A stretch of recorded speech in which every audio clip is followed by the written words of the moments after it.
Hello friends, कैसे हैं आप सब? आई होप बढ़िया ही होंगे और नहीं हो तो बढ़िया हो जाइए आप। तो जैसा कि मैंने प्रॉमिस किया था आप लोगों से, मैं लेके आई हूँ हिस्ट्री की पहली क्लास, इतिहास की पहली कक्षा। तो पहले तो हम ये जान लेते हैं, हमारा जो यूपी पीसीएस प्री में जो हिस्ट्री आती है वो 3 पार्ट्स में डिवाइड होती है। प्राचीन इतिहास, मध्यकालीन इतिहास और और मॉडर्न हिस्ट्री। मॉडर्न का अब हिंदी में मतलब बताऊं, इतना तो आप लोग समझते ही होंगे ना। Ancient history, middle history and modern history, ये 3 पार्ट्स हैं। और हम सबसे पहले जिसकी शुरुआत करने वाले हैं वो है, जो सबसे पहले आता है, प्राचीन इतिहास यानी कि एंशियंट हिस्ट्री। इतिहास पढ़ने जा रहे हैं तो पहले इतिहास का मतलब समझ लेते हैं। देखिए, किसी भी सब्जेक्ट को पढ़ने के लिए ना पहले उसका बेस बनाना ज़रूरी है। तो आज की क्लास में मैं बस जस्ट एक बेस बना रही हूँ। जब तक बेस मजबूत नहीं होगा, भाई कोई आप मकान बनाने जा रहे हो, उसकी बुनियादी मजबूत नहीं होगी तो मकान सालों तक कैसे टिकेगा। तो हम जो नॉलेज गेन करने जा रहे हैं उसका पहले बेस बनना ज़रूरी है, ताकि वो नॉलेज आपकी स्ट्रांग हो। तो मैं आज की क्लास में वही बेस बना रही हूँ। तो इतिहास का मतलब जानते हैं। इतिहास इतिहास बना है 2 शब्दों से मिलके, इति और हास। अगर आप लोगों में से कुछ मैथ्स के स्टूडेंट रहे होंगे, कुछ टाइम तक तो रहे होंगे, हो सकता है जो पीसीएम स्टूडेंट नहीं थे 11th 12th में, वो 10th तक मैथ्स पढ़ी होगी। अगर नहीं भी पढ़ी होगी तो कोई बात नहीं, आज जान लीजिए। तो मैथ्स में हम कभी कभी कुछ चीज़ें सॉल्व करते थे, कुछ इक्वेशन सॉल्व करते थे। आई थिंक उसमें हम लिखते थे इति सिद्धम, या फिर इंग्लिश में लिखते थे हैंस प्रूव्ड। तो हैंस का मतलब क्या, कि ऐसा ही है या ऐसा ही हुआ होगा, ये हमने प्रूव कर दिया। यही तो मतलब होता था हैंस प्रूव्ड का। या हिंदी में से बोलते हैं इति, मतलब ऐसा ही हुआ होगा, और सिद्धम मतलब हमने सिद्ध कर दिया। यही तो मतलब हुआ। तो इति से यहाँ का मतलब निकल के आया कि ऐसा ही हुआ होगा। दूसरा शब्द आता है ह्रास। ह्रास, हम कहते हैं ना किसी चीज़ का ह्रास हो गया। ह्रास हो गया मतलब वो चीज़ घटित हो गई। तो पहला शब्द इति मतलब ऐसा ही हुआ होगा, और ह्रास मतलब घटित होना। तो ऐसा अवश्य ही घटित हुआ होगा, ये मतलब है इतिहास का। भाई इतिहास क्या होता है, जो हम पुरानी चीज़ों के बारे में पढ़ते हैं, पुरानी घटनाओं के बारे में पढ़ते हैं जो घटित हुई हैं। तो वहीं से बना है शब्द इतिहास। ओके। अब हाँ, एक चीज़ मैं और बता दूं, इतिहास को इंग्लिश में बोलते हैं हम हिस्ट्री। और हिस्ट्री जो शब्द बना है वो ग्रीक वर्ड हिस्टोरिया से बना है। वैसे तो इसके बारे में जानने को बहुत कुछ है, थोड़ा सा आप होमवर्क भी लीजिए। होमवर्क में आपको ये दे रही हूँ कि इतिहास के, हिस्ट्री के फादर कौन कहलाते हैं, और हिस्ट्री की अगर परिभाषा कोई पूछे तो आप क्या बताएंगे। ये आपका होमवर्क है आज। चाहे आप गूगल पे सर्च करें, चाहे किताब से पढ़ें, कहीं से भी करें, भाई कुछ तो खुद से भी सर्च करना ज़रूरी है। मैं भी तो सर्च कर करके अपने नोट्स बना रही हूँ, मेहनत कर रही हूँ, तभी तो आप तक ला पा रही हूँ वो ज्ञान। जो मैंने खुद पढ़ाई करी है, वो जो मेरे नोट्स बने हुए हैं, ये मैंने भी कहीं ना कहीं से सर्च किया है, खुद से मेहनत करी है, बनाया है, किताबों से पढ़ा है। ऐसा नहीं सिर्फ गूगल से सर्च किया है, किताबें भी पढ़ी हैं। किताबों की भी नाम मैं बताऊंगी, कौन कौन सी बुक्स आपके लिए पढ़नी है, उसका भी पूरी वीडियो बनाऊंगी कि बुक्स की लिस्ट क्या रहेगी आपके इस एग्ज़ाम के लिए। ठीक है। तो खुद से सर्च करिए थोड़ा सा, वो चीज़ें आपके माइंड में रह जाएंगी अगर खुद से कुछ जाने। तो इतिहास के प्रकार की हम बात करते हैं। नहीं, वो तो हमने प्रकार जान लिए, प्राचीन इतिहास, मध्यकालीन इतिहास एंड मॉडर्न हिस्ट्री। लेकिन अभी जो प्राचीन इतिहास में, उसमें भी कई पार्ट्स हैं। अभी गुत्थियां सुलझेंगी। तो इसके 3 पार्ट्स हैं। Pre history, proto history and historic period. 3 parts हैं। मैं बार बार इसलिए रिपीट करती हूँ कि अगर कुछ लोग इसको नोट डाउन कर रहे हैं, जो बहुत ज़रूरी है नोट्स बनाना, तो इसलिए मैं बार बार रिपीट करती हूँ, जल्दी इसलिए नहीं मैं बोलती हूँ। तो 3 पार्ट्स हैं, फिर से मैं रिपीट कर रही हूँ, pre history, proto history and historic period. अब क्या क्या है ये? सबसे पहले आते हैं प्री हिस्ट्री पे। तो ये वो हमारा इतिहास का पार्ट है जिसमें एविडेंस तो मिले, एविडेंस मतलब सुराग, वो तो मिले, लेकिन कुछ भी लिखित नहीं मिला इसके बारे में। तो इसका सबसे बढ़िया एग्जाम्पल है पाषाण काल, जिसको हम इंग्लिश में बोलते हैं स्टोन एज। अभी उस पर भी आएंगे, ठीक है। दूसरा आता है हमारा प्रोटो हिस्ट्री, जिसमें एविडेंस भी मिले और जिसके बारे में हमें लिखित में भी मिलता है, लेकिन लिखित में ऐसा मिलता है जिसको हम पढ़ नहीं सकें, जिसका सबसे अच्छा एग्जाम्पल है सिंधु घाटी सभ्यता। क्यों नहीं पढ़ सके? क्योंकि वो कुछ ऐसी लिपि में लिखा हुआ है जिसको आज तक पढ़ा ही नहीं आ सका। तो ये है हमारी प्रोटो हिस्ट्री।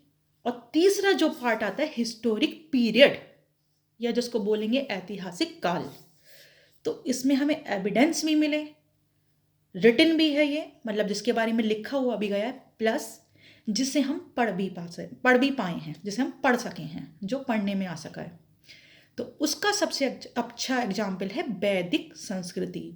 वैदिक संस्कृति से लेके अब तक का जितना भी इतिहास है वो हमारा हिस्टोरिक पीरियड में आता है, क्योंकि उसमें तीनों चीज़ें हैं, एविडेंस भी है, रिटन में भी है, और जिसे हम पढ़ भी सके हैं। तो ये क्या था ना, ये प्राचीन भारतीय इतिहास का भी एक छोटा सा ओवरव्यू था, एक बेस रेडी हुआ था। पहले आपका बेस रेडी हुआ इतिहास का, ये था प्राचीन भारतीय इतिहास का। अब हम असल में प्राचीन भारतीय इतिहास पे आ रहे हैं। हमने बात करी थी अभी प्री हिस्ट्री की, जिसका एग्जाम्पल मैंने दिया था पाषाण काल, जिसको हम बोलते हैं स्टोन एज। अब देखो कैसे गुत्थी में गुत्थी उलझी हुई है। इतिहास के 3 पार्ट बताए मैंने, प्री, प्रोटो, हिस्टोरिक पीरियड। अभी पाषाण काल के भी 3 पार्ट्स हैं भाई साहब। तो 3 पार्ट्स हैं हमारे, पुरा पाषाण काल, दूसरा है हमारा मध्य पाषाण काल, तीसरा है हमारा नव पाषाण काल। पुरा शब्द से समझ जाओ, जो सबसे पुराना है, मध्य मतलब जो बीच का है, और नव जो सबसे नया है। सिंपल, याद रखना ज़्यादा कठिन नहीं है। अभी रुक जाओ, बाकी है कुछ। अच्छा सुनो, पाषाण काल ही क्यों कहा गया इसे, स्टोन एज क्यों कहा गया? स्टोन किसे कहते हैं? पत्थर को। तो कॉमन सेंस की बात है, कोई रटने वाली चीज़ नहीं है इसमें। जिस काल में पत्थर की बनी हुई सारी चीज़ें पाई गई, चाहे वो हथियार हो, चाहे बर्तन हो, कुछ भी हो, तो वो पाषाण काल हो गया, ठीक है। तो सबसे पहले हमने बात करी पुरा पाषाण काल की। अच्छा, इनके इंग्लिश वर्ड्स भी नोट कर लीजिए। पुरा पाषाण काल को हम बोलते हैं पैलियोलिथिक एज, पैलियोलिथिक एज। मध्य पाषाण काल को बोलते हैं मेसोलिथिक एज, एंड नव पाषाण काल को बोलते हैं नियोलिथिक एज। बहुत ईजी है। पैलियो मतलब जो पहले आया, पुरा पाषाण काल। मेसो मतलब मध्य, माँ से मध्य, माँ से मेसो। बच्चों वाली टेक्निक है, लेकिन याद रखने के लिए बहुत अच्छी है। क्या फर्क पड़ता है, बच्चों वाली है या बड़ों वाली है? टेक्निक वो होनी चाहिए जिससे हम याद रख सकें। नव पाषाण काल, नियो, नियो मतलब नया, तो नियोलिथिक नाम पड़ गया, ठीक है। अभी रुको, पूरा पाषाण काल के भी तीन पार्ट्स हैं। आप सोच रहे हो कि क्या है ये इतिहास, parts parts parts parts parts. तो भैया सिलेबस वाली वीडियो में बोला था ना, वो तो सिर्फ ओवरव्यू है, अंदर बहुत कुछ है। तो भाई पूरा पाषाण काल के तीन पार्ट्स हैं, सॉरी। उच्च पाषाण काल, उच्च पाषाण काल, उच्च मतलब अपर। मध्य पाषाण काल, मध्य मतलब मिडिल।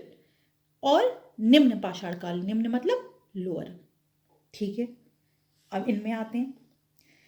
तो निम्न सबसे पहले बात करते हैं निम्न पाषाण काल की, लोअर से चलते हैं। तो निम्न पाषाण काल वो पाषाण काल था जिसमें मनुष्य सिर्फ शिकार पे निर्भर था। मतलब कुछ नहीं आता था, जंगल में घूम रहे हैं, कहीं कुछ मिला, शिकार किया, खा लिया, ये थी जिंदगी। तो ये निम्न पाषाण काल की विशेषता है, ठीक है। मध्य पाषाण काल में थोड़ा सा इंप्रूवमेंट हुआ, आग की खोज हो गई। आग की खोज कैसे हुई? हम सभी जानते हैं, कहीं ना कहीं सुना है, पढ़ा है, देखा है, भैया किसी ने 2 पत्थर कभी रगड़े, उसमें से आग निकली, हो गई आग की खोज। अब आग की खोज हो गई तो आप इससे खुद कोरिलेट करो, क्या फिर इम्प्रूवमेंट आया होगा मध्य पाषाण काल में। भाई जो शिकार करके वो मांस कच्चा खा रहे थे, अब उसे वो पकाने लगे होंगे, जाहिर सी बात है।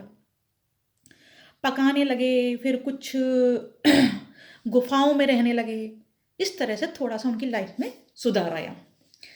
और सबसे लास्ट में आता है हमारा उच्च पाषाण काल। अब उच्च पाषाण काल में क्या हुआ कि अभी तक तो उन्होंने सिर्फ आग की खोज की थी, अब उनने हड्डी के उपकरण भी बनाना शुरू कर दिए। उससे क्या होता था, उन्हें शिकार करने में आसानी हो रही है। सही है ना, थोड़ा सा दिमाग आ गया ना उनके अंदर। और पता है, जब दिमाग आ गया तो इसी काल से शुरुआत हुई, इसी काल से उदय हुआ होमोसेपियंस का। होमोसेपियंस मतलब जो हम हैं आज के मानव। जी हाँ, तो याद रखिएगा, उच्च पाषाण काल से उदय हुआ होमोसेपियंस का, मतलब आधुनिक मानव का। क्योंकि दिमाग आ गया ना, मतलब दिमाग तो था पर दिमाग का यूज करना सीख गए। इसमें हड्डी के बने उपकरण में, जैसे फॉर एग्जाम्पल कई जगह आपको फलक मिले, फलक बोलते हैं ब्लेड्स को, तो कहीं ना कहीं बुद्धि डेवलप हुई। ओके। अच्छा, अब हम बात करते हैं मध्य पाषाण काल की। देखो अभी हमारा क्या चल रहा था, भूल गए, गुत्ती में उलझ गए। पूरा पाषाण काल चल रहा था जिसके हमने 3 पार्ट्स की बात करी, निम्न, मध्य और उच्च। तो ये पूरा पाषाण काल हमारा कंप्लीट हो गया, पूरा मतलब सबसे पुराना वाला। अब आएगा बीच वाला, यानी कि मध्य पाषाण काल, मेसोलिथिक एज। इसमें क्या हुआ, अब ये भैया पशुपालन करने लगे, पशुओं को पालने लगे। ठीक है ना, क्योंकि गुफाओं तक तो पहुंच ही गए थे, आग बाग जलाना भी सीख गए, हड्डी के उपकरण भी बन गए, और थोड़े आधुनिक मानव बन गए, होमोसेपियंस बन गए, तो थोड़ी सी बुद्धि और बढ़ गई। तो अब इन्होंने पशुपालन शुरू कर दिया। जहां पशुओं को ये सिर्फ मार के खाते थे, अब उन्होंने पशुओं को पालना शुरू कर दिया। इसमें 2 पॉइंट्स कह लीजिए या फिर 2 जगहें हैं, उनको आप नोट डाउन कर लीजिएगा, बहुत इंपॉर्टेंट है, कभी कभी एग्जाम में आ जाती हैं पशुपालन के, जहां एविडेंस पाए गए हैं। एक पाए गए हैं आजमगढ़ में, मध्य प्रदेश में है ये, और दूसरा है बागोर, जो कि हमारे राजस्थान में। तो उनको नोट कर लीजिएगा, आजमगढ़ मध्य प्रदेश एंड बागोर राजस्थान। और तीसरा हमारा एंड लास्ट आता है नव पाषाण काल, यानी कि सबसे नया पाषाण काल, न्यूलिथिक एज। अब आप खुद सोचो, मतलब रटने की जरूरत ही नहीं है, अगर थोड़ा सा दिमाग लगाओ भैया, आग आ गई, उपकरण आ गए, पशुपालन भी हो रहा है, तो अब रह क्या गया, खेती। हाँ जी, तो इस एज में शुरुआत होगी खेती की। लेकिन उससे पहले हम जान लेते हैं कि इस वाले एज में, नव पाषाण काल में सबसे अहम खोज क्या हुई। जैसे कि अभी हमने जाना था ना कि आग की खोज हुई थी पूरा पाषाण काल में, फिर वो उपकरण उपकरण बनाने लगे इस तरह से। ऐसी इस पाषाण काल में, नव पाषाण काल में खोज हुई पहिए की। अरे भैया खेती कैसे होगी, खेती कैसे होगी, पहिया बनाना, तो पहिए से खेती कैसे होगी, थोड़ा दिमाग लगाओ, सोचो अपने आप। क्या क्या यूज हो सकते हैं पहिए के, पहिए के ये यूज हो सकते हैं, जब पहिए होंगे तब पहियों से आने जाने के लिए कुछ चीजें बनेंगी, यानी कि यातायात का साधन बढ़ेगा, ट्रांसपोर्टेशन बढ़ेगा, ट्रांसपोर्टेशन बढ़ेगा तो आपस में व्यापार बढ़ेगा। और एक महत्वपूर्ण जानकारी इन लोगों को प्राप्त हुई, कुम्हार के चाक बनाने की, क्योंकि उसमें भी तो कहीं ना कहीं पहिया यूज होता है।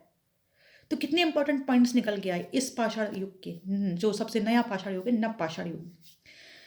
अच्छा, अब वो क्या करने लगे, देखिए पशुपालन तो अभी हमने बोला ही था कि मध्य पाषाण युग में करने लगे थे। अब ये खेती भी करने लगे। और मेन चीज ये है कि पशुपालन में अब ये क्या क्या कौन कौन से पशु पालते थे, तो 3 मेन पशु थे, गाय, भेड़ और बकरी। भाई ये भी एग्जाम में आ सकता है, उसमें कुत्ता भी एक ऑप्शन हो सकता है, लेकिन इस काल के मेन जो पशु थे गाय, भेड़ और बकरी। अब बात आती खेती की। जैसे ये मैंने उसमें 2 मेन साइट्स बताई थी ना पशुपालन की, ऐसी इस काल में खेती की 2 मेन साइट्स हैं, नोट कर लीजिएगा इनको। एक है मेहरगढ़, जो इस समय पाकिस्तान के बलूचिस्तान प्रांत में पड़ता है। मेहरगढ़, जहाँ पे सबसे पहले गेहूं की खेती के साक्ष्य पाए गए, साक्ष्य बोले तो एविडेंस। और दूसरा है कोल्डिहवा, कोल्डिहवा जो पाया जाता है इलाहाबाद क्षेत्र में, और जहाँ सबसे पहले चावल की खेती के साक्ष्य पाए गए। अब चूंकि बुद्धि बहुत बढ़ गई है, होम सेपियंस तो पहले ही हो गए हैं, आग बाग सब बनानी आ गई। जब आग बनानी आ गई तो ईंटें भी बना सकते हैं, और ईंटें बना सकते हैं तो ईंटों से अब एक और चीज बनने लगी। क्या बनने लगे? घर। जी हाँ, अब ये मकान बनाने लगे, और कई जगह अन्नागार मिले हैं। अन्नागार मतलब अन्न रखने के, मतलब अब जब अनाज उगा रहे हैं तो उनको रखने के लिए भी जगह चाहिए ना, तो उनको रखने के लिए प्रॉपर स्पेस ये कई जगह पाए गए हैं। इसको आप सर्च करना, अगर नहीं मिले तो मुझे बताना कमेंट करके, तो मैं बताऊंगी कि अन्नागार की साइट्स कहाँ कहाँ पाई गई। ठीक है। अच्छा, अब दो मेन पॉइंट्स आप नोट कर लीजिए कि भारत में कुछ दो जगहें ऐसी हैं जहां पे हड्डी के उपकरण पाए गए हैं। वो दो मेन साइट्स नोट कर लीजिए। एक है गुफ कराल, गुफ कराल, ठीक है, और दूसरी है चिरांद। नाम थोड़े अजीब है तो याद रहेंगे, गुफ कराल और चिरांद। तो इसमें असल में प्राचीन भारत की शुरुआत, प्राचीन इतिहास की शुरुआत तो अब होगी, क्योंकि सबसे जो इम्पोर्टेंट चैप्टर कह लीजिए, टॉपिक कह लीजिए, जिससे सबसे ज़्यादा क्वेश्चन एंसेंट हिस्ट्री से आते हैं, वो है हमारी सिंधु घाटी सभ्यता, जो अब हम आगे पढ़ेंगे नेक्स्ट वीडियो में। इस वीडियो में इसलिए नहीं क्योंकि ये सिर्फ एक बेस बनाया था हिस्ट्री को पढ़ने का, स्पेशली एंशिएंट हिस्ट्री को पढ़ने का। तो पहले इस बेस को आप क्लियर करिए, इस वीडियो को बार बार सुनिए, इसमें से जितनी भी इंपॉर्टेंट चीज़ें हैं उनको नोट डाउन करिए, तब हम आगे बढ़ेंगे। ठीक है, नमस्कार।